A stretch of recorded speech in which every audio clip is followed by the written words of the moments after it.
Welcome.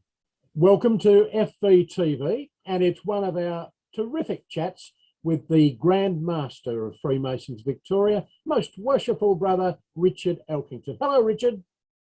G'day, Ash. How are you? Yeah, just excellent. And there's a real buzz around, a real positive buzz around Freemasons Victoria. No one in Victoria is meeting at the moment. Which is a real pity. You know, I just want to go. I don't care how many Zoom meetings I go to every day, but nothing beats meeting people face to face. And so hopefully over the coming month, as the Victorian government lifts lockdown restrictions, we might be able to do that in the space of a few weeks' time. And won't it be a busy time? Oh, absolutely. And as some members will already be aware, there's a huge backlog of installations, for example. So what we're planning around is meeting face to face from the 13th of November and endeavouring to catch up with all of the outstanding Master Masons, firstly wanting to go into the chair, and then secondly, past Masters going into the chair. There may well be a different procedure for each of those categories, but there'll be a real endeavour to catch up on all of the outstanding installations. I mean, I feel particularly sorry for the Master Masons who really were looking forward to occupying the chair and leading their lodge. And then secondly, I know some worshipful Masters who've been in the chair for over 3 years. Yeah. Now, they hadn't had a lot to do of late, but that process of not being able to change over is impacting on the lodge itself, because there are eager officers waiting to go through and go through the chair themselves. So they would like some movement to enable them to do that.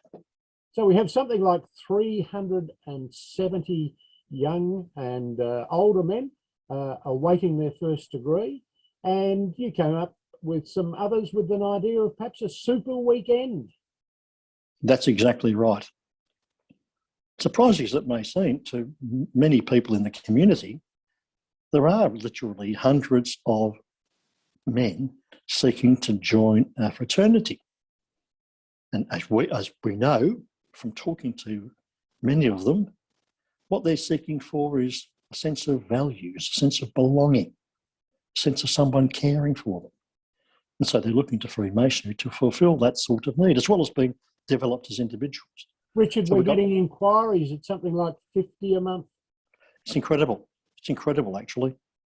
So we've got over 300 candidates waiting to be at various stages of their candidacy, waiting to be initiated. And we've got a whole backlog of entered apprentices. So when you add the initiates to that number, you get another huge number. And of course, we haven't been able to perform third degrees since the beginning of last year.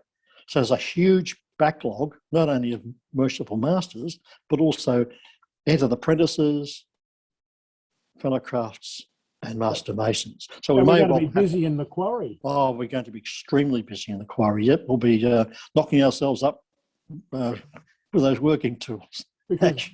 Because of course, with all the first degrees, then follows all the second degrees and all the third. Absolutely correct. Absolutely. And it's a testament to the power of our organisation, actually, that those individuals who've been waiting to be initiated, who've been waiting to do their second or third degrees, waiting to go into the chair, are still with us. They're still with us, looking forward to their progress. So I think Wes Turnbull would be saying it's time to learn that ritual about now. It is about now, yes. I haven't looked at my rituals since the end of July. Haven't looked at the reconsecration ritual and dedication of a new lodge for months. So I'm going to pick that up this weekend and refresh myself, because from my point of view, nothing beats a good rehearsal. Yes. Now, I mentioned Wes Turnbull, Grand Inspector of Workings, but some of the other seniors include Paul Brenand, currently the Grand Superintendent of Membership, and he's moving back to the UK. Yes, unfortunately for us, he is moving back to the UK. He has no family left in Australia, although he spent most of his life here. but his two sons are resident in the UK.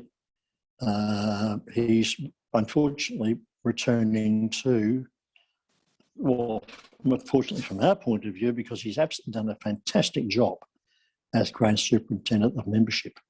And the fact that that volunteer action team has done a tremendous amount of work in getting members back, in looking at the member experience, in running mentor programs, in looking after the interests in a strategic sense of particularly rural and regional lodges, is testament to the leadership provided by Paul. So we're sorry to lose him in about a month's time. And Neville Wiggins will be assuming Paul's role after Paul leaves? Yes, Neville Wiggins will ascend to the Grand Superintendency, and Wayne Millard will take on Neville's job as the Deputy Grand Superintendent. Richard, it's a busy time for the volunteer action teams, even though we're not meeting at the moment. The Compassion led by David Thompson, is doing some great things. Well, they certainly are. They're endeavouring really to build that compassion approach from the ground up. Because firstly, it ought to be something that delivered close to the membership. So really the role should be developed from lodge almoners through to district almoners, through to the grand almoner, and so that we truly offer peer support to our members. We genuinely offer understanding and tolerance and compassion to our members, and that's best done closest to where they are. So the real great thrill about being a Grand Master is to see your volunteers actually being unleashed to do a lot of great things. The Harmony VAT is expanding, and you've got plans to invite applications for more members across the state to join volunteer action teams. Oh, absolutely. What we've missed historically is, of recent times, is the active involvement of many of our skilled and talented and committed members. And if we all contribute in a small way to the achievement of whatever objective, whether it be in the finance area, audit, membership, comms, music, compassion, the task force, we have a small job for you. And so at the end of the day, you can say that you contribute to the growing relevance of our organisation in our community. Richard, you've got some good news about capitation fees. Well, we have. The Masonic Council, the Finance Committee have been examining our financial position, and that's quite healthy, actually. That's been reported to the members, and so there's been a resolution, given that we haven't met, well, I can't recall the exact number of days that we've met in the last 18 months, but certainly there's been not many, and so we've decided, in view of the fact our position is healthy, to actually provide a 50% reduction in capitation fees, which is essentially the first half of next year. And so this is recognising, thanks members for your commitment to the organisation. Thank you for staying on the journey. Thank you for valuing this organisation. And because you haven't been able to meet, we're going to reduce the fees. I think it's a wonderful thing to do, actually. Good. Richard, what's happening with Grand Rank promotions and conferrals? It's a good question. The official close-off date, I think, was the end of August. That's common every year. It used to be the middle of September. Since the last time we had a sort of formal announcement of Grand Rank, it's been another review. And so we've received the nominations for both conferral and promotion.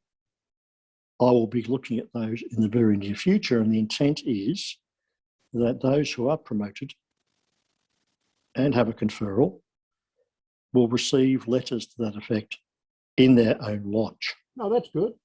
In front of their own members.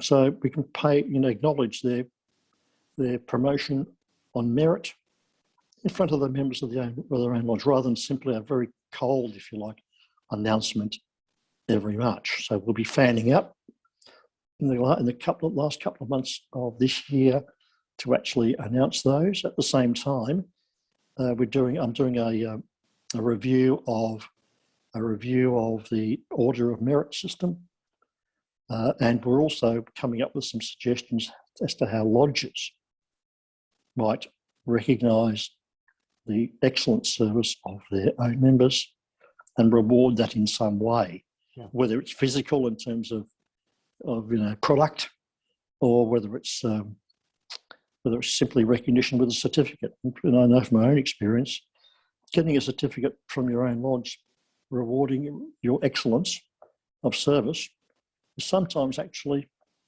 more powerful, more meaningful than some sort of more senior recognition. So being recognised by your own peers has some power in it. And so we're endeavouring to approach the issue of promotions and conferrals and rank and recognition in a much more compassionate way than we've done before. Yeah. Richard, governance and culture were the two items that the Ethics Centre report looked at. We've really had a lot of emphasis on governance, and we had the vote, and we're now turning a focus to also look at the culture of the organisation, culture and behaviour, and soon the Share Tree organisation will be circulating a survey on our behalf. Could you tell us a little more about that, please? Sure can. For me, this is why I'm here, is to look at the culture of Freemasonry, which simply is, how is business done around here? What do we exist to do? How do we fulfill the promises that we make to candidates? What's the behaviour like in our organisation? In other words, really assessing the culture and development in our lodges and at the membership level. And so whilst the governance processes will be rolled out, and I think they'll be rolled out this weekend in terms of advertising for members of those two councils, commercial and Masonic, governance, the governance survey should be conducted early in November, is my information. And so this will actually offer the opportunity to offers real opportunity. Let's not forget about that. One consequence of our current situation is that we have a real opportunity to change the governance.